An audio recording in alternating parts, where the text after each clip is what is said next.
కొన్ని నెలలు గడిచిన తర్వాత బాగి నిండు గర్భిణిగా ఉంటుంది. ఇకప్పుడు నిండు గర్భిణిగా ఉన్న బాగిని అమర్ ఎంతో జాగ్రత్తగా చూసుకుంటూ దగ్గరుండి తన చేత ఎక్సర్సైజులు చేయిస్తూ ఉంటాడు. ఇకప్పుడు బాగి వాటిని చేయలేక ఇక చాలండి, నా వల్ల కాదు అని అంటూ ఉంటే 10 రోజుల్లో డెలివరీ ఉంది, పుట్టబోయే బిడ్డ హెల్దీగా పుట్టాలి కదా, అలా పుట్టాలంటే ఇవన్నీ చేయక తప్పదు అని చెప్పి అమర్ బాగి చేత ఎక్సర్సైజ్ చేయిస్తూ ఉంటాడు.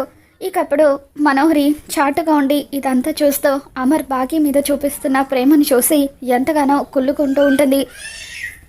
చెంబా కూడా మనోహరితో పాటే అమర్ని బాగిని గమనిస్తూ ఉంటుంది. కొద్దిసేపటికి అక్కడికి అంజు వస్తుంది. బాగి కడుపు మీద చెయ్యి పెట్టి, పాపం మిస్ అమ్మ, మేమంతా కూడా పుట్టిన తర్వాత డాడ్ డిసిప్లిన్ బారిన పడ్డాము, కానీ చెల్లెలు మాత్రం పుట్టక ముందే డాడ్ డిసిప్లిన్ అంతా కూడా ఫాలో అవ్వాల్సి వస్తుంది అని చెప్పి అంటూ ఉంటే అప్పుడు అమర్ ఏ అంజు ఆగు అంటూ అంజు వెంట పడుతూ ఉంటే అప్పుడు అంజు పరిగెడుతూ లేదు డాడ్ నేను ఆగను అని చెప్పి బాగి వెనకాల పరుగులు తీస్తూ ఉంటుంది. అలా బాగి వెనకాల అంజు దాక్కుంటూ ఉంటే అమర్ అంజుని కొట్టడానికి పరిగెడుతూ ఉంటాడు. అలా అందరూ కూడా చాలా సంతోషంగా ఉంటారు. బాగి కూడా చాలా హ్యాపీగా నవ్వుతూ ఉంటుంది.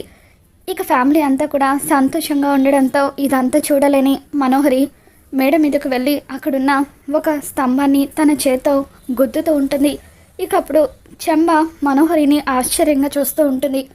మరి రాబోతున్న ఎపిసోడ్లో ఏం జరగబోతుందో మన ఛానల్లో తెలుసుకుందాం. ఈ వీడియో మీకు నచ్చినట్లయితే తప్పకుండా లైక్ చేయండి.